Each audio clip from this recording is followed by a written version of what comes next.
back to the second half of our lecture about probability, proportions, and standard distributions. As a reminder, we just talked a little bit about the binomial distribution. We've discussed how it approximates a normal distribution, and then we've talked about how we use inferential statistics and probability together to determine if a treatment effect exists. Now we're going to go on to something that I actually think is very fascinating, called the sampling distribution of the mean. But before we get there, we have to remind ourselves of a couple things. So in our last lecture, we briefly discussed, sorry about this, that whenever a score is selected from a population, we should be able to compute a z-score that describes exactly where that score is located in a distribution. And then if the population is normal, we should also be able to determine the probability for obtaining any individual score. Then we talked a little bit about, or we haven't talked about this, but I will establish for you that the z-scores and probabilities that we've talked about so far, we've mostly just been using z-scores to transform raw scores from a population or a sample. But in a lot of research situations, more often we are going to use the sample mean, not actually just a raw score from the sample, to tell us about the population that it comes from. I think that, sorry, my Zoom just popped something up. So yes, the sample mean is often a much more representative value than just any raw score from the sample in determining information about the population. The problem with that is that sample means or samples are variable. So what that means is the mean from one sample of a population is not going to be the same as the mean from a second score from that population. Excuse me.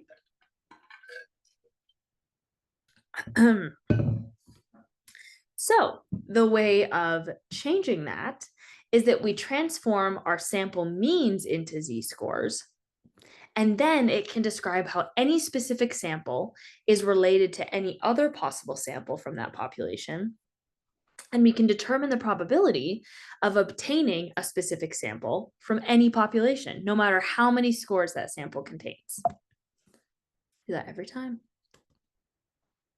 This is just another example of sampling error, or how all samples are variable. Excuse me. These random samples are all coming from the same population, the population that has a mean of 30.8 and a standard deviation of 7.8. The samples are not just different from the population, but the statistics are actually variable among themselves as well. You can see that the sample means are all different, none of them the same as the population mean. Same thing for the sample standard deviations, all different from each other and different from the population standard deviation, even though all of these random samples came from the same population. So how we correct for that is we create something, let me make this smaller so you can see my screen. You create something called the sampling distribution of the mean. It's a mouthful, but it's a very cool concept.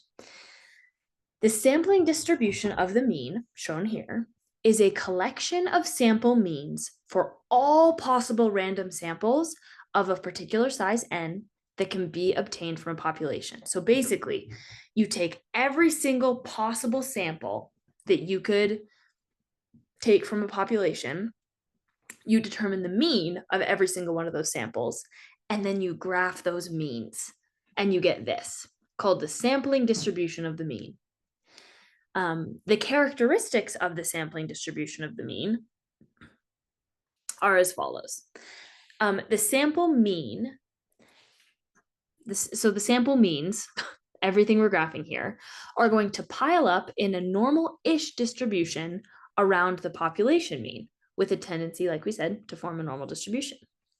The larger the sample size we use, the closer the individual means that we're graphing here from the samples should be to the population mean. So as the sample size increases, these means will get closer and closer to the population mean from which they came. And the last characteristic is that the mean of all the group means will be the same as the mean of the population. So that's kind of confusing, but let's say it in a different way. The mean of this distribution, which is a collection of the mean from every single sample. So the mean of the means is going to be the exact same as the mean of the population from which those samples were drawn. Okay. Oops, it always says that. The central limit theorem is a theorem that has been proposed and validated to describe the standard distribution of the mean. And it states that for any population that has a mean and a standard deviation, the distribution of sample means, so that distribution we were just looking at, for a sample size of n, will have a mean that is the same as the one from the population, and a standard deviation that is the standard deviation of the population over the square root of the sample size. And it will approach a normal distribution n, or a normal distribution as the sample size approaches infinity. Basically, this doesn't tell us anything new. It's just restating what we said in the last slide. But the important thing here is that the sampling distribution of the means, that distribution of the sample means that we were just talking about, approaches a normal distribution as the sample size gets larger. There are two important things here. This theorem is going to hold true for any distribution of sample means for any population, no matter what the shape, the mean, or the standard deviation of that population was. So even if the population was like positively skewed, this central limit theorem would still hold true. And the sampling distribution would still be normal. And then two, the distribution of sample means is going to approach that normal distribution very rapidly, very, very quickly, as you add more sample means to it. So the central limit theorem is going to describe the distribution of sample means by identifying three basic characteristics that describe any of them: the shape, the central tendency, and the variability. So let's talk about that. So the shape of the sampling distribution of the mean is almost perfectly normal if either of these two conditions are satisfied. So number one, if the population from which the samples were selected is a normal distribution, then obviously the shape of the sampling distribution will also be normal. But even if the shape of the population distribution is not normal, even if it was like positively skewed, if the number of scores in each sample is around 30 or more, then the sampling distribution will still approach normal. So that's about the shape. The central limit theorem talks about the central tendency of that as well. And we've already kind of talked about this. The mean of the sampling distribution of the mean of that distribution we talked about, is always identical to the population mean, which we already just talked about. We established that on the last slide. This is what we call an unbiased statistic. So on average, the sample statistic that we're getting, the mean of this sample, is going to produce a value that is exactly equal to the corresponding population parameter, the mean of the population, which is very, very cool. In other words, the average value of all the sample means is exactly equal to the population mean from which it came. Now, let's talk a little bit about variability. The variability of the sampling distribution of the mean has a special name. It's called the standard error of the mean. And it tells us more than just about the more than just the standard deviation, but we'll discuss that in a second. The standard error of the mean is, by definition, the standard deviation of the sampling distribution of the mean. Basically, this is just going to describe the distribution of the sample means. It gives us a measure of how much distance is expected on average between a sample mean and the population mean. Here is the formula for that, and we'll come back to this in a second when we're talking about some characteristics, when we're talking about some characteristics of the standard error of the mean. The first The first bullet point here says that the standard deviation for the sampling distribution, the standard error, is going to be less than the standard deviation of the population. This makes sense, right? Because individuals from a population are going to have way more variation than groups from that population. The groups are going to be more similar in general. The samples are going to be more similar than the individuals by themselves. So the population standard deviation will always be more than the standard error of the mean. The second bullet says, as the standard deviation of the population increases, the standard deviation for the sampling distribution will also increase. And that makes sense too. Basically, we're saying for any given sample size, the more the individuals in the population vary, the more the groups, the samples will vary as well. This third bullet says that the law of large numbers tells us that the larger the sample size, the more probable it is that the sample mean will be close to the population mean. Basically, as the sample size increase, the sample means are going to get closer and closer and closer to the population mean. Because larger sample means are going to be clustered more closely together than smaller sample means. And then this last one says, basically, what we just established, that as sample size increases, the standard deviation for the sampling distribution, the standard error, is also going to decrease. So as a summary of all of these things, the magnitude of this sampling error is going to be determined by two factors, both of which are shown in this formula. Number one, the size of the sample, and we've already established this, that as the sample size increases, it's going to be more likely that the sample standard deviation is going to, or the sample mean is going to be closer to the population mean. So standard error decreases. And then the standard deviation of the population also affects it. As the standard deviation of the population increases, the standard error of the mean will also increase. This is just a graph that shows the relationship between the sample size and the standard error. Like we said before, as the sample size increases, there's going to be less error between the sample mean and the population mean, which means that standard error, which measures this, is going to decrease. And it decreases very quickly. Exponentially, one would say. So let's put kind of all of these topics together and talk about the probability of samples. So a z-score, like we said before, or actually, let's go back to this a second. The primary use of the sampling distribution of the mean is going to be to find the probability that is associated with getting a specific sample from any given population. And we can use z-scores to find the location of one group or one sample with respect to all of the other samples of the same size from that same population. I have hiccups right now. Oh my goodness. Oh. Okay.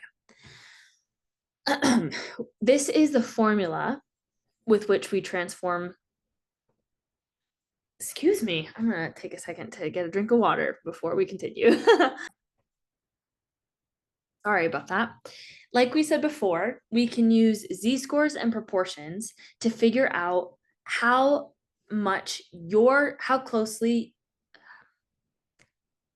representative your sample is of the population based on how similar the mean of your sample is to the mean of the population.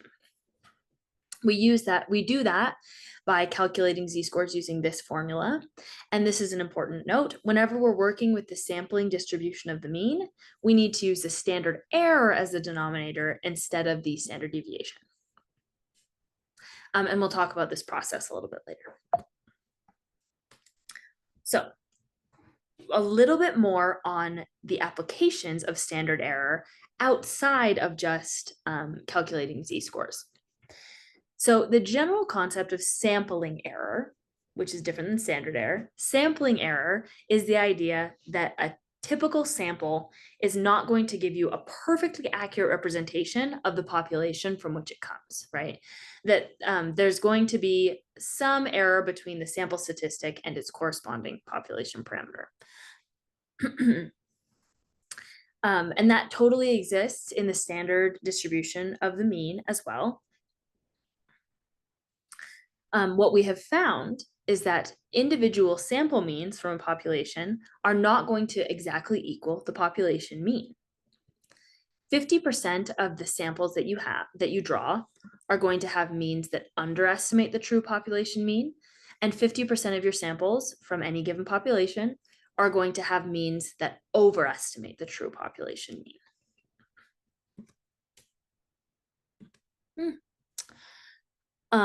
Oops. Thus, the standard error is going to give us a pretty good method for defining and measuring sampling error, because it's going to tell us how far away our sample mean is from the population mean, which is a very important statistic for us to know. The majority of sample means are going to be relatively close to our population mean. They're going to give a pretty good representation of the population. But there are some samples that produce means that are out in these tails of the distribution relatively far, and they don't accurately represent the population. So we as researchers want to know, are our means out in the tails, very far away from the actual population mean, or are they in the middle here and are a good representation of the population mean? And standard error, like I said, tells us that. Here is an example before we leave the topic of standard error that here's just a diagram that shows us the effect that sample size has on the standard error. So here are 3 different distributions with different n values, different sample sizes. This first one has a sample size of 1, so we just have one sample mean represented here. This one has 4 samples, and this one has 100 samples. So as we see that as the sample size increases, our standard error is going to decrease exponentially. With 1, this standard error is 20, which is the same as the standard deviation, which is actually not a good thing. We don't really care about that. All we want is that our standard error here is as small as it can be, because that means that most of the sample means are very, very close to the population mean. Yeah, that's why this is important. Notice that the size of the standard error decreases as our sample size increases. Before we leave this topic, let's talk about some APA guidelines for reporting these results, and then we'll look at how these look reported in the literature. So here's how to report the sampling distribution of the mean and a standard error in a table. Generally, you'll take your sample statistics up here and your population statistics down here, with your mean and your standard error here, the raw score first, and then your z-score that you've translated. Same thing for population, raw score, then z-score. Good note, remember, the mean of your z-score distribution is always going to be 0. Okay, here is an example of how to report those 2 things in a line graph. We can see that the mean of each of our samples is represented here by this middle value, this green line. And then our standard error is reported with these blue bars. Basically, if our mean, let's say, was 34 here for one sample, and our standard error for this sample was like a 4, you will see it in this bar here, because it's 4 above and 4 below the mean. That's how they report standard error. Similar thing for when you're reporting it in a bar graph. This time the top of the bar represents the mean of each individual sample, and then these error bars again are going to represent the standard errors.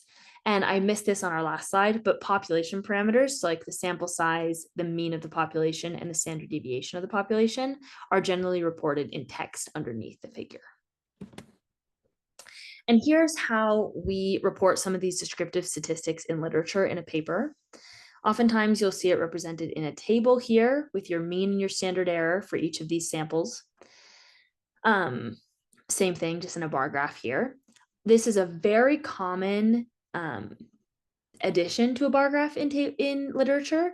They say, note that the light gray box around the 0, this thing here, indicates 1 standard error of the mean around the control mean. I really, really like this description as well. They go through really specifically how they found each of the statistics, but they didn't say any of them specifically. They just said that domain scores for measures of executive function, attention, and memory were generated by averaging the standardized data from the test, as presented in table 2. They just referenced their figures because they did all the work to put it in a figure anyways. And this shows a very similar thing. They reported it in a table and in a graph, which look very similar to our previous ones. And then they told us where to find it and reported it briefly in their results. Okay, and that is the end of our discussion about probability and proportions. And I will see you for our next lecture where we expound upon some inferential statistics.